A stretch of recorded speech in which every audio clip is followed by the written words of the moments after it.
नमस्कार दोस्तों, भजन भक्ति चैनल में आपका स्वागत है। भाद्रपद माह के कृष्ण पक्ष की षष्ठी तिथि को हरछठ का व्रत रखा जाता है। इसे हल षष्ठी, हर छठ और ललही छठ के नाम से भी जाना जाता है। यह व्रत श्री कृष्ण के बड़े भाई बलराम जी के जन्मोत्सव के तौर पर भी मनाया जाता है। इस दिन हलधारी बलराम दाऊ की पूजा की जाती है। इसी कारण इस पर्व को हल षष्ठी या हरछठ कहते हैं। उनका शस्त्र हल और मूसल है, इसी वजह से उन्हें हलधर कहा जाता है।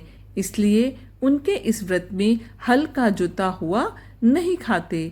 बलराम जी कृषि, शक्ति और धर्म के प्रतीक हैं। इस दिन उनकी पूजा करने से परिवार में सुख, समृद्धि और संतान की रक्षा होती है। इस व्रत में कड़े नियमों का पालन किया जाता है।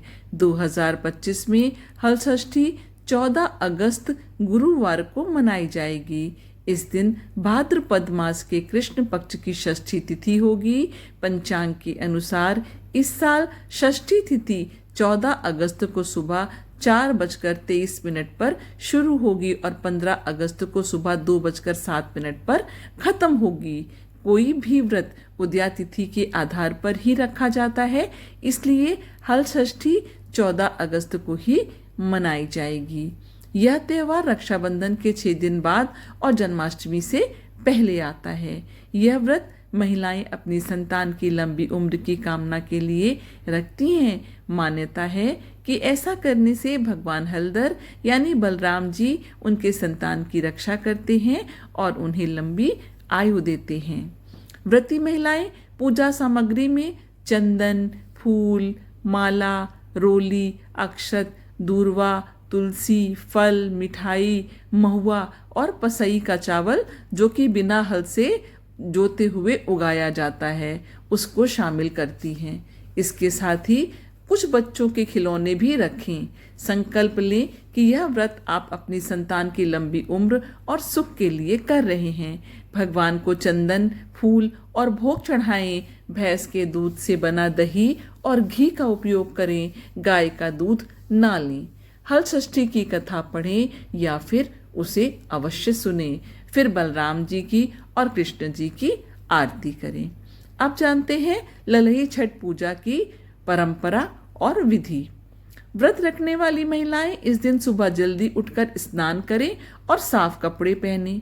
अगर हो सके तो महुआ की दातून करें। इसके बाद व्रत का संकल्प लें।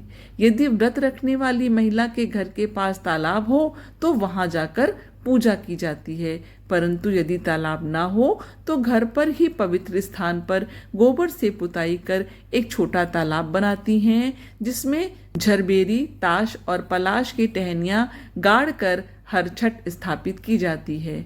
इस दौरान बलराम जी की कथा सुनाई जाती है और व्रती महिलाएं पारंपरिक गीत भी गाती हैं।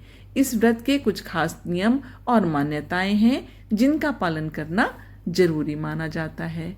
इस दिन हल से जोते हुए खेत का अन्न जैसे गेहूं, चावल आदि नहीं खाया जाता। पसई के चावल या बिना जोते हुए जो अनाज हो उसका सेवन किया जाता है। भैंस का दूध, दही, महुआ, परवल, सिंघाड़ा आदि का सेवन किया जाता है। गाय का दूध और उससे बनी हुई वस्तुएं वर्जित होती हैं। व्रती के जितने भी पुत्र होते हैं उनके अनुसार 6 छोटे मिट्टी या शक्कर के कूड़ों में 5 या 7 भुने अनाज या मेवा भरकर पूजा की जाती है। ग्रामीण क्षेत्रों में हल षष्ठी सिर्फ धार्मिक ही नहीं बल्कि सामाजिक एकजुटता का भी प्रतीक है। महिलाएं समूह में पूजा करती हैं, बलराम जी की कथा कहती सुनती हैं और संतान की दीर्घायु की कामना करती हैं। यह पर्व परिवार और समाज में परंपरा को मजबूत करता है। हल षष्ठी व्रत संतान की लंबी उम्र, स्वास्थ्य और सुख के लिए बहुत खास है। मान्यता है कि बलराम जी, जो शेष नाग के अवतार हैं, शक्ति और धर्म के प्रतीक हैं। इस व्रत को रखने से बच्चों को बीमारी, डर और बुराइयों से सुरक्षा मिलती है। जिन्हें संतान नहीं है उनके लिए यह व्रत फलदायी हो सकता है। परिवार में सुख, शांति और समृद्धि आती है। आशा करती हूँ ये जानकारी आपको पसंद आई होगी। यदि जानकारी जरा भी पसंद आई हो तो वीडियो को लाइक करें, इसे अपनी फैमिली और फ्रेंड के साथ शेयर भी करिए। यदि कोई अन्य जानकारी चाहते हो तो कमेंट बॉक्स में अवश्य लिखिए। ईश्वर की कृपा आपके ऊपर और आपके परिवार के ऊपर हमेशा बनी रहे। आपका दिन शुभ हो। धन्यवाद।